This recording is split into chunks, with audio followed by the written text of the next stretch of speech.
question. I've been studying a lot of the things that you've been teaching tonight for years. I'm a Mormon, by the way, and I didn't really hear anything tonight that I haven't heard before. I have, however, read several papers by Mormon apologists that have, PhDs. They're very, they're very well documented. I'm sure you've read a lot of them too. My question is, why can't you incorporate some of the more high-level apologetic arguments that Mormon apologists give, rather than saying the things that have been said for years? Sure. Because Mormons like me really didn't learn anything tonight that we haven't heard before. It's a good question, and I think I have dealt with, in the most simple way, actually, with the most fundamental questions. Because, for example, tonight I said the two biggest issues are, ready, who is God, and how do I come to know God? And we could have dealt with tonight, like the pearl of great price. We could have dealt with all kinds of other issues, but the real important thing is we want to get across who is God and how do I come to know Him. And as an example, just kind of a springboard into this, okay? Isaiah 43:10. God says, "Before me there was no God formed, neither shall there be after me." And what I communicated was that the typical Mormon apologetic, I know that Van Hale teaches this, Tanner says this, Joseph Smith said this, that the answer to that verse is, well, that's of this earth, that He's the God of this earth. So I am dealing with the Mormon apologetic. The Mormon apologetic to Isaiah 43:10 is, well, that's of this earth. Am I correct in saying that? Yeah, but it's so much more nuanced and gets into a lot more detail than that. Okay. Well, can you help us to understand you with this? In Isaiah 43:10, where God says this, "Before me there was no God formed, neither shall there be after me." How do you, as someone who's LDS, how do you answer God when He says that? I don't really have the answer to that question. Okay. I know that might seem strange, but do you think that it's an important answer to come to? And I could go home tonight and go on to fairlds.org. Sure. And I could pull nice up plug. Yeah. fairlds.org. Yeah. Yeah. And I could pull up 5 scholarly papers written on that subject. And so sure. Here's the problem. I can point you to numerous references where the top Mormon apologists that you would go to on FAIR, like Van Hale, Tanner, you name it. They've debated the best top Christian scholars with PhDs bigger than theirs, if you like that, that have not been able to deal with this. As a matter of fact, when Walter Martin debated Van Hale and brought up this very issue, Van Hale didn't address it like you haven't. And so I think that brings us to a problem. And please understand my heart on this, okay? Don't mean this because I'm trying to hurt you. But when the God of the Bible says, thousands of years before Joseph, He says this, "Before me there was no God formed, neither shall there be after me. I'm the first and I'm the last. Besides me there is no God."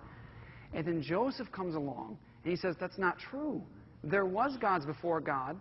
There will be gods after God. He's not the first. He's not the last. You can become one day. How does, as a sincere person, because I believe you are, as a sincere person, how do you deal with that? How do you deal with that contradiction? Like you're asking me? Yeah. I mean, I don't really have an answer for you right now. It's okay.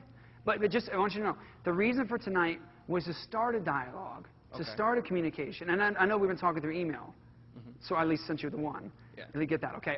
So we can start a dialogue. So and by the way, I flew through a lot of the references this evening. I did that because I didn't expect any of you guys had journal discourses on you. So I flew through it so that you can listen to the CD. You can get it on CD. It was recorded, okay? So by the way, if I was going fast, you're like, what is he talking about? It's because it's probably too expensive for us, one, and number two, you probably don't have it on you. So you'd probably have like a trunk load case to bring out if you did. But you can get the CD and get the CD, what I was talking about, to go through those verses. And I just encourage you to do that. Because, see, I just want you to know, we don't believe in any way, that we can convince you into the kingdom. I don't think so. I think that salvation is a sovereign grace. It's a sovereign act of God where God opens your eyes and your heart. And here's what I want to do. Here's my job. I get the blessing and the honor to bring you the gospel and to show it to you. And then it says in in Romans, the gospel is the power of God unto salvation. All I'm asking you to do is to take the scriptures that I did, take them home and study them, look at them, and see if what I'm saying is true. And let me to be fair with what you said, okay? To be fair. The Mormon apologetic to what I said about no gods before God, no gods after. It'll be on fair and everything else. Is this, and you're taught this in seminary. It's in the missionary training manuals. I've got them. It says, well, that's of this earth. Well, that's fine. He's the only God, but he's the only God for this earth. But there are other gods out in the heavens. There's a problem with that, too, because God spoke directly to that in Deuteronomy chapter 4. Let me read you that passage, because you will get that unfair, okay? You're going to get that. That means of this earth. And I got to be honest with you, that's the only response to these passages. I've been doing this for 13 years. I've talked to bishops, stake presidents, Mormon missionaries, BYU professors, the average LDS person, and that is the only response that I have gotten consistently from these passages. Well, that's of this earth. And let me just read to you what God says in Deuteronomy 4 real fast, okay? Then you can respond. Deuteronomy 4, verse 35. Let me just read to you 2 verses here. 35, he says, "To you it was shown that you might know that the Lord, He is God. There is no other besides Him." And then verse 39, it says, "Know therefore today and take it to your heart." Now remember the Mormon apologetic as you listen to this. "That the Lord, He is God in heaven above and on the earth below. There is no other." So the God of the Bible declares that He's the only God in the heavens above and on the earth below. And so that creates a problem for Christians, because when Joseph comes along and says that all of our creeds are an abomination, we say, well, here's our problem, is that what you're saying doesn't jive with what God said. Okay, so your question, do you have a question for me? Well, I'm trying to respond to the Mormon apologetic with regard to these verses. To be fair to the Mormon apologetic, that is the Mormon apologetic. It's of this earth. Every passage that I read that says there's only one God, none before, none after, He's the first and last, well, that's of this earth.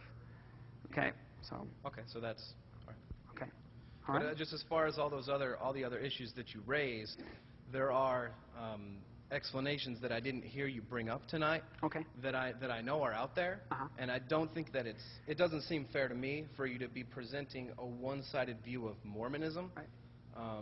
And not the rebuttal. Right. Well, I talked for about an hour, and I could have gone for 2 or 3, but everyone in here would probably fall asleep and get sick of my voice. The purpose of this evening was to give a basic touch on what does Mormonism teach about God, what does the Bible teach about God, what does Mormonism teach about the gospel, what does the Bible teach about the gospel. We can have a 2 or 3 hour conference, again, if you like, to deal with those issues, but we only have limited time. But I think that I accurately represented what Mormonism teaches about who God is and how you come to know Him. Would you agree with that when I quoted 2 Nephi 25:23? "For by grace are you saved after all you can do"? Yeah. And the King Follett discourse? Yeah, no, I do agree. Okay.